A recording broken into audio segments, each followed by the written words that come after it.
नमस्कार साथियों, मैं अंजलि कुमारी। स्वागत है आपका मेरे YouTube चैनल पे।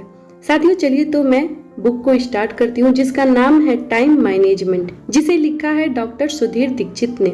साथियों आप चाहे जिस भी फील्ड में हो, जिस भी क्षेत्र में आप काम कर रहे हो, चाहे आप मालिक हो, कर्मचारी हो, किसान हो, सेवारत सैनिक हो, या फिर आप एक महिला ही क्यों ना हो, या फिर आप एक नेटवर्कर ही क्यों ना हो, सेल्समैन ही क्यों ना हो, साथियों ये हर किसी के लिए ये बुक बहुत काम आने वाली है। इसे पढ़कर समझकर इसका इस्तेमाल कर कर आप बहुत आगे तक जा सकते हैं। आप जो चाहे वो मुकाम पा सकते हैं। चलिए साथियों तो इस बुक को स्टार्ट करते हैं।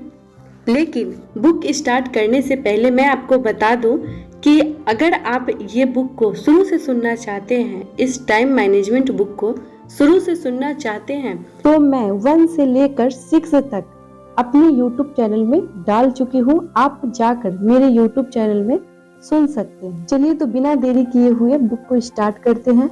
समय के सर्वश्रेष्ठ उपयोग का 16वां सिद्धांत, निश्चित समय पर काम करें। महान संगीतज्ञ प्रेरित होने के कारण काम करने नहीं बैठता था, वह तो काम करते समय ही प्रेरित होता था। बीथोवन, वैगनर, बाख और मोजार्ट हर दिन उतनी ही नियमितता से काम करने बैठते थे जितनी नियमितता से कोई अकाउंटेंट हर दिन हिसाब किताब मिलाने के लिए बैठता है। प्रेरणा का इंतजार करने में उन्होंने अपना समय बर्बाद नहीं किया। हमारे शरीर में एक घड़ी होती है जिसे बायोलॉजी क्लॉक कहा जाता है। जब आप निश्चित समय पर काम करने की आदत डाल लेते हैं तो उसका शरीर उसी अनुसार ढल जाता है। यदि आप हर दिन दोपहर 1:30 बजे खाना खाते हैं तो आपको उस समय अपने आप भूख लगने लगेगी। यदि आप हर दिन रात को 10 बजे सोते हैं तो आपको उस समय अपने आप नींद आने लगेगी। यह बायोलॉजिकल क्लॉक है जो आपसे निश्चित समय पर निश्चित काम करवा रही है। बस आपको आदत डालकर इसमें चाबी भरनी पड़ती है। प्रसिद्ध दार्शनिक इमैनुअल कांट समय के बड़े पाबंद थे। वे हर शाम को 3:30 बजे घूमने जाते थे और इसमें 1 मिनट भी इधर से उधर नहीं होता था। उनके समय की पाबंदी उसे उसके पड़ोसी को यह लाभ होता था कि वे इससे अपनी घड़ी मिला लेते थे। यदि आप निश्चित समय पर निश्चित काम करने की आदत डाल लेते हैं तो उस समय आपका शरीर और मन दोनों ही उस काम को करने के लिए पूरी तरह तैयार होते हैं। अगर आप सुबह ठीक 6 बजे घूमने जाते हैं तो शरीर इसके लिए पूरी तरह तैयार होता है और आपको इसमें आलस कम आता है। दूसरी ओर अगर घूमने का कोई निश्चित समय नहीं है तो आप आसानी से आलस के शिकार हो जाते हैं। खास तौर पर अप्रिय कामों के लिए यह आदत बड़ी कारगर होती है। अगर आपको पढ़ाई करना है तो उसका निश्चित समय तय कर ले। अगर आपको सेल्स में कोल्ड कॉल करना है तो उसके लिए निश्चित समय तय कर ले। अगर आपको व्यायाम करना है तो इसके लिए निश्चित समय तय कर ले। हर महत्वपूर्ण काम का निश्चित समय तय करने से आप शारीरिक और मानसिक रूप से उस काम के लिए पूरी तरह तैयार होते हैं। इसलिए समय के सर्वश्रेष्ठ उपयोग का 16वां सिद्धांत है, निश्चित समय पर काम करें। प्रतिभाशाली व्यक्ति वह है जो अनिवार्य बिंदु को लगातार देखता रहता है और बाकी सबको अनावश्यक मानकर छोड़ देता है। निश्चित समय पर महत्वपूर्ण काम करने की आदत डालने के कई फायदे हैं।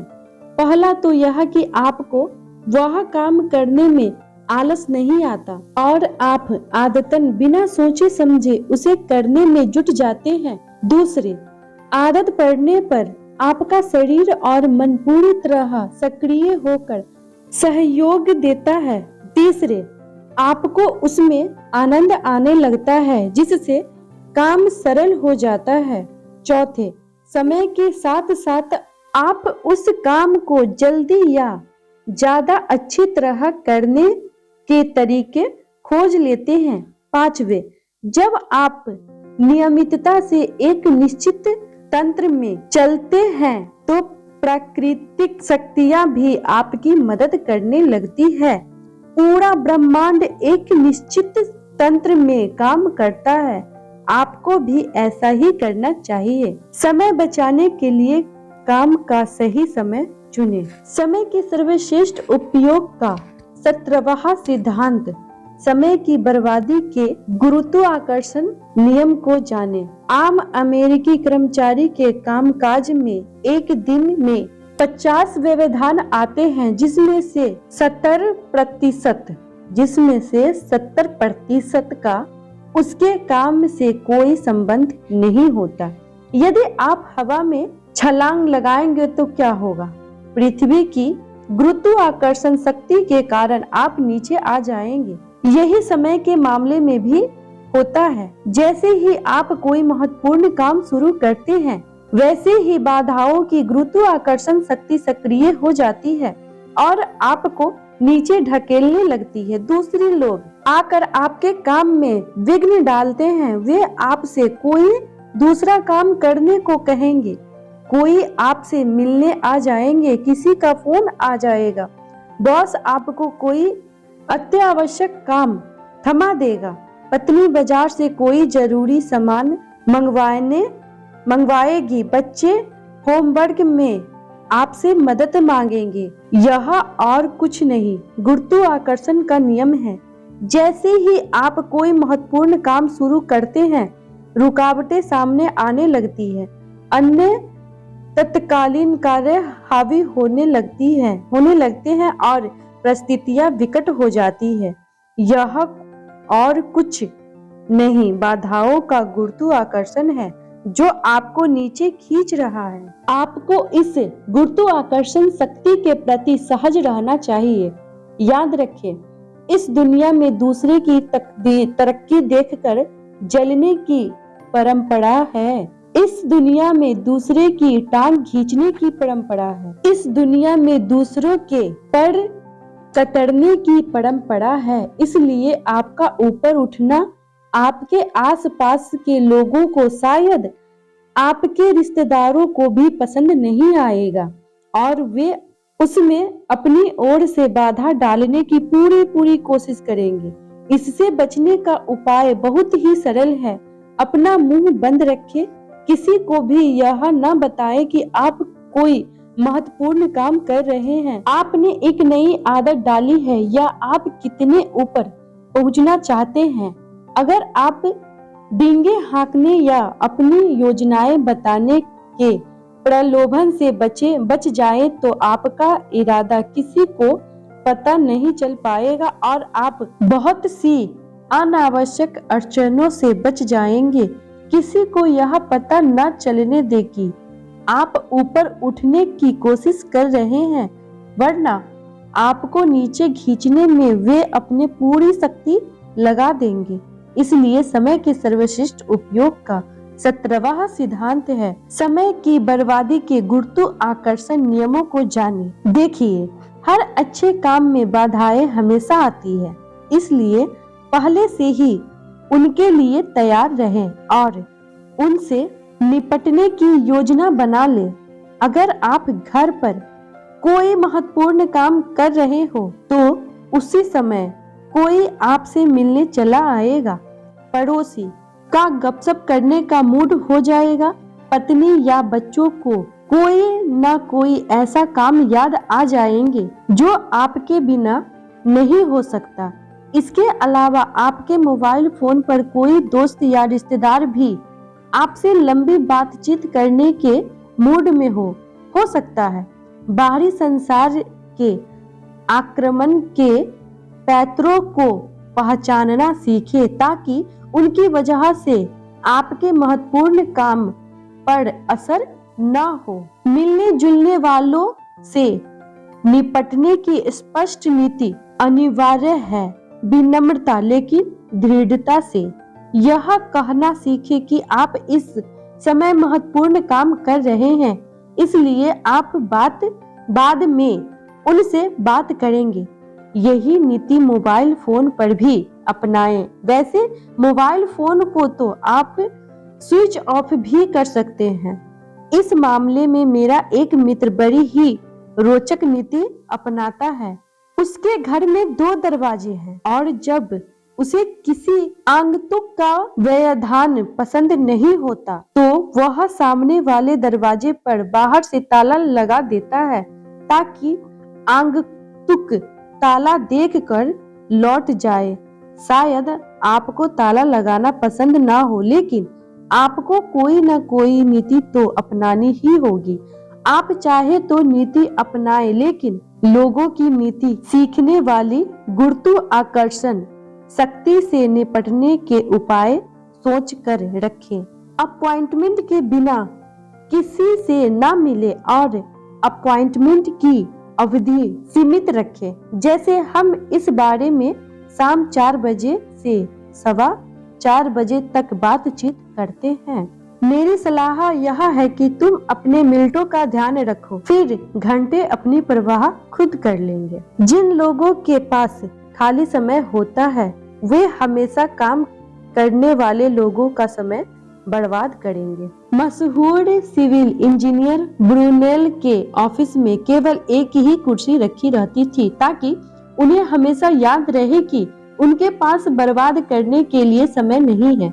अगर मिलने वाला किसी महत्वपूर्ण काम के लिए सिलसिले में आता था तो वे कुर्सी उसे दे देते थे। दूसरी ओर अगर मिलने वाला किसी महत्वहीन काम के लिए आता था तो वे कुर्सी पर खुद बैठे रहते थे।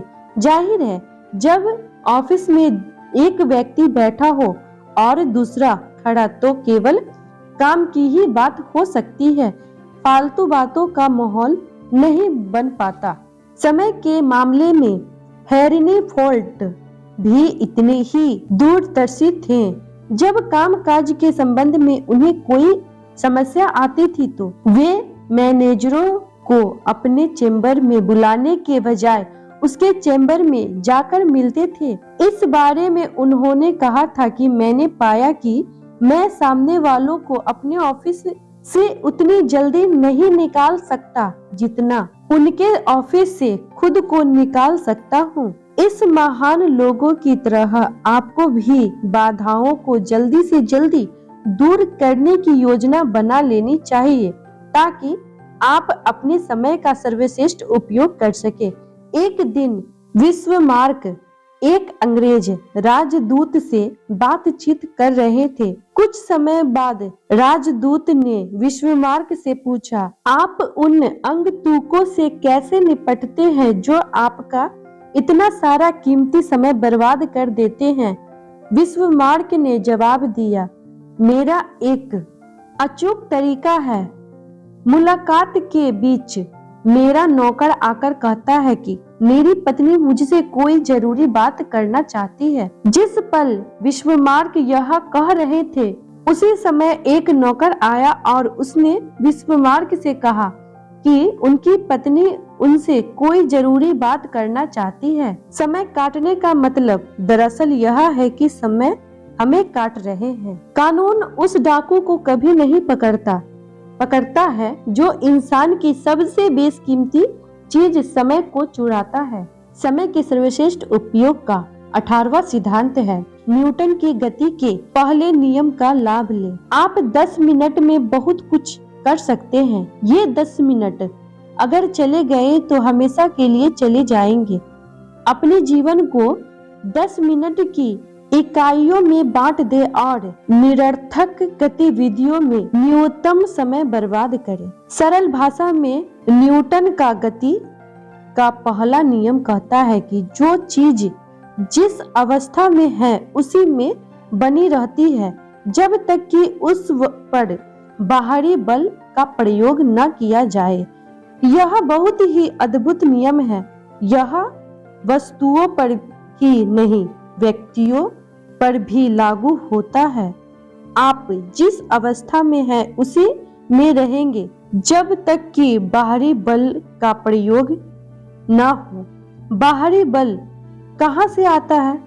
या तो दूसरों के दबाव से या फिर आपके अनुशासन से, आपकी स्वप्रेरणा से। यहीं पर समय के सर्वश्रेष्ठ उपयोग का दूसरा सिद्धांत काम करता है। आर्थिक लक्ष्य बनाएं। यही आर्थिक लक्ष्य आपको निरंतर प्रेरित करता है ताकि आप बाहरी बल यानी अनुशासन का प्रयोग करके अपनी अवस्था को बदल ले। आपकी आर्थिक स्थिति चाहे जैसे हो, आप अनुशासन का प्रयोग करके उसे हमेशा बेहतर बना सकते हैं। जिम रोहन की बात हमेशा याद रखें, अनुशासन ही लक्ष्य और सफलता के बीच का पुल है। देखिए, सच तो यह है कि अपनी आर्थिक स्थिति को बेहतर बनाने का काम आपको खुद ही करना होगा। दूसरे को क्या पड़ी है जो वे आपसे जीवन को बेहतर बनाने के लिए आप पर दबाव डाले। आदमी घड़ी में चाबी भरता है तो घड़ी की नहीं, अपनी आवश्यकता के लिए भरता है। दूसरे लोग को आपकी भलाई के लिए नहीं बल्कि उनकी खुद की भलाई के लिए आप पर दबाव डालेंगे। वे आपसे अपना काम निकलवाने के लिए आप पर दबाव डालेंगे। इसलिए यह बात अच्छी तरह समझ ले कि अनुशासन में रहने और मेहनत करने की जिम्मेदारी आपकी है। इसलिए समय के सर्वश्रेष्ठ उपयोग का 18वां सिद्धांत है, न्यूटन के गति के पहले नियमों का लाभ ले। इस नियम का एक अच्छा पहलू भी है, जब आप सफलता की डगर पर चलने लगेंगे तो आप सफलता की अवस्था में तब तक रहेंगे जब तक कि बाहरी बल का प्रयोग न हो। जैसा हम पिछले सिद्धांत में देख चुके हैं, बहुत से बल आपकी प्रगति में बाधा डालने की कोशिश करेंगे, लेकिन उससे सतर्क रहेंगे और अपनी गति को बरकरार रखेंगे। दूरी महत्वपूर्ण नहीं होती, मुश्किल तो पहला कदम होता है। एक बार द ड्यूक ऑफ वेलिंगटन में युवा ब्रिटिश नेता पामरस्टन को सुबह 7:30 बजे का अपॉइंटमेंट दिया।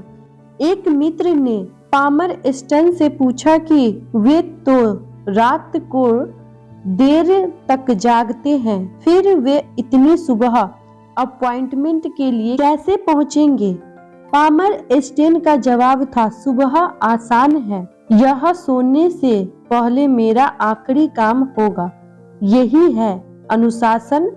पामरस्टन जानते थे कि वह मुलाकात महत्वपूर्ण थी, इसलिए उन्होंने देर तक जागने की अपनी आदत को आरे नहीं आने दिया। उन्होंने अपनी दिनचर्या में थोड़ा फेरबदल करके न्यूटन के गति के पहले नियम का इस्तेमाल किया। आप भी ऐसा ही कर सकते हैं।